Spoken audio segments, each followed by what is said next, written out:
Okay, so this is lesson number 247 of a workbook of A Course in Miracles, and we're still operating.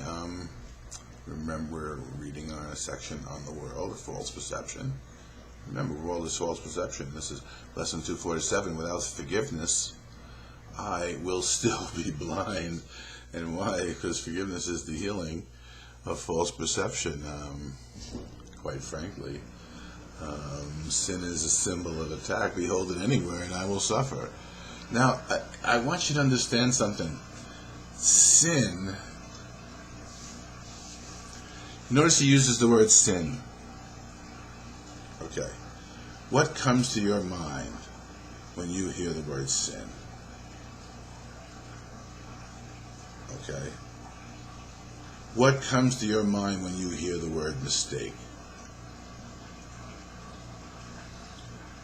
If a sin is nothing more than a mistake, then what Jesus is saying here is not see mistakes that you keep making in your mind, but understand that the guilt that you're experiencing is coming from separation.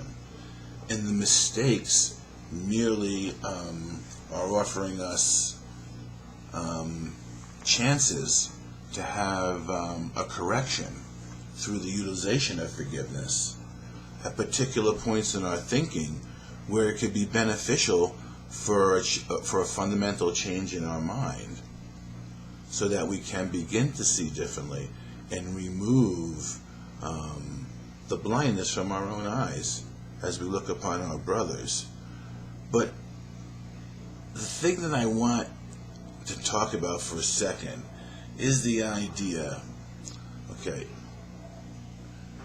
that if we can talk about mistakes, we can talk about the past, we can talk about our foibles, we could look at each other and be honest with each other and how we feel, simply because that's not what sin is. Sin is finding some person defective.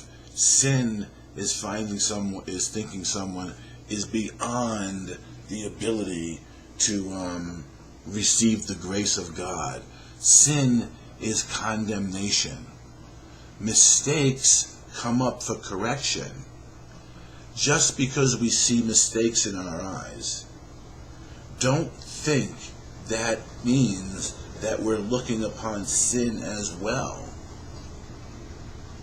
People have to make this, so they try to not see, they try to repress further that which is coming up for healing in an attempt to gain spiritualized sight through an intellectual understanding and conceptual relationship with these lessons, rather than understanding that sin is just a momentary lack of love.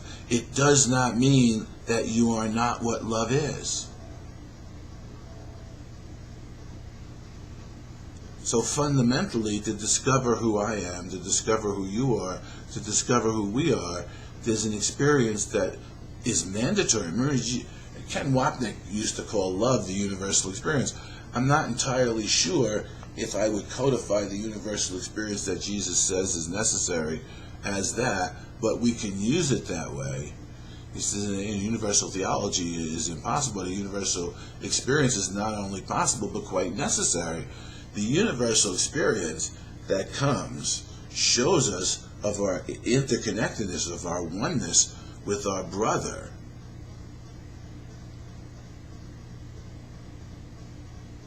That is, in a sense, what love is. We are whole and perfect, and we are what love is. So the universal experience would show us that we are what love is. Now, until we integrate that totally, and I've been talking about the last couple of days about Jesus embodying these lessons, and we will come in our own time, in our own manner, by the grace of God and the utilization of forgiveness and the Holy Spirit, to embody love as well. And now I don't know if you should think about, don't compare yourself in your sojourn of embodying love to the manner by which Jesus did, but there will certainly be times in your life and people in your life who are brought to you, that you will know that you're there to embody love just for a second, because love is all anyone really needs. And our brothers who have experienced separation and are desperate and dying, and they need a moment of love that has no, in a sense, requirement for exchange or reciprocity. I mean, we tend to call it unconditional, but it's loving for the sake and joy of loving, not for the sake and joy of obtaining anything or achieving something, or doing anything in the world of space and time. It's just abject love with a non-attachment to the outcome when it's extended, simply because the joy is in the giving, because the more we give, the more we receive. So symbol is a symbol of attack. So sin would be the idea of saying, see that person there, that person is incapable of recovering because he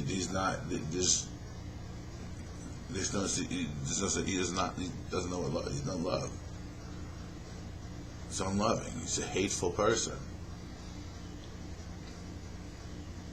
Now, somewhere in each and every one of us, in order for us to begin to have a universal experience, we must accept that there's a universal identity, a universal reality, and the universal reality is love, and the universal self that we share is the self of love as well.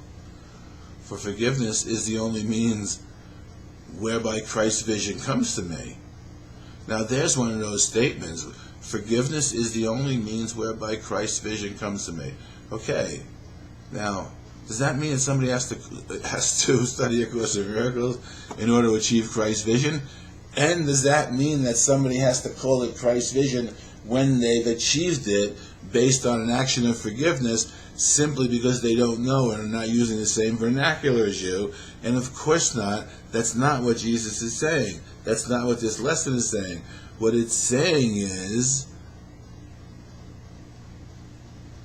anyone who has achieved, let's call it spiritual sight, the reopening of our spiritual eye to reality, anyone who's achieved that has undergone an experience of forgiveness. Whether they call it that or not, or recognize it as that or not, I'm not sure. But if I gave them certain quotes, certain lines, and certain information from A Course in Miracles, they would recognize in it the same experience as they had, and they would come to see that forgiveness is the experience that was the onset of vision, let's say. Okay? Let me accept what his sight shows me as the simple truth. We're terrified of vision. We're terrified of looking at anything directly because we have this underlying sense of guilt, fear, and trepidation, where we have such a high level of responsibility for shame and blame and guilt and fear within us, that we're afraid we're going to find out why we actually deserve to be punished, why we actually have experienced shame, why we actually are to blame, when in fact, if we look directly at the situation and allow Christ's vision to dawn on us, because we forgive ourselves, we allow ourselves, we would simply find that none of that is true.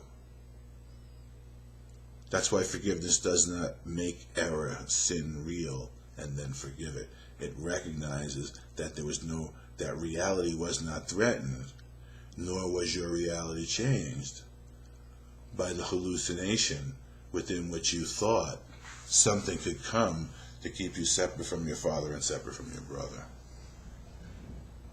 Brother, come and let me look upon you. There's a couple of times in the Old Testament where there's very similar situations. And there's a couple of times in the Old Testament why we begin to understand why this is such a fearful sort of invitation too.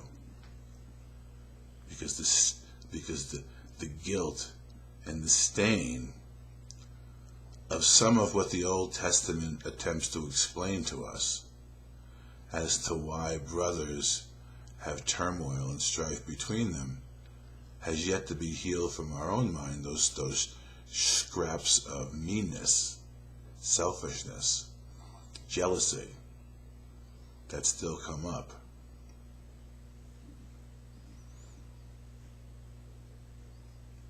Remember also in the garden when the Lord called Adam, where are you? Come out. I want to welcome you. I want to see you. Adam was ashamed and guilty. Who told you you were naked? Your Lord said, your loveliness reflects my own. Your sinlessness is mine. Of course, the sinlessness we experience, sinlessness and guiltlessness is the state of guiltlessness is the creative reality of the Christ that we are. Sinlessness is the experience that we have here. There is no sin. And when we begin to share the experience of sinlessness with our brother, we begin to experience the guiltlessness of who we are beyond space and time. You stand forgiven and I stand with you. So would I look on everyone today, of course. This is the idea in less exercises earlier on, which is that for the purpose of these exercises, one brother is all brothers. If we could see any one brother truly and use our mind, just remember, our brother is already true. If we can get through our own miasma of objections to the reality of our brother in our mind based on the grievances we've been using to defend ourselves and maintain the personality that we are, if we can get that, if we can learn to get through that, forgiveness was whereby Christ, when you begin to achieve that, the joy of the achievement of the experience of seeing your brother and yourself in the true light will far outweigh your desire to no longer do that, and sooner or later all of your grievances will succumb to the light and love that you really are and share with your brother, and that's what the real value of time is. And when that is no longer necessary, time no longer has a value, will simply cease to be. So that's it. Without forgiveness, I will still be blind. And many of you, having achieved instances of sight, don't rest your laurels on the past. Continue with the action of forgiveness in your mind today.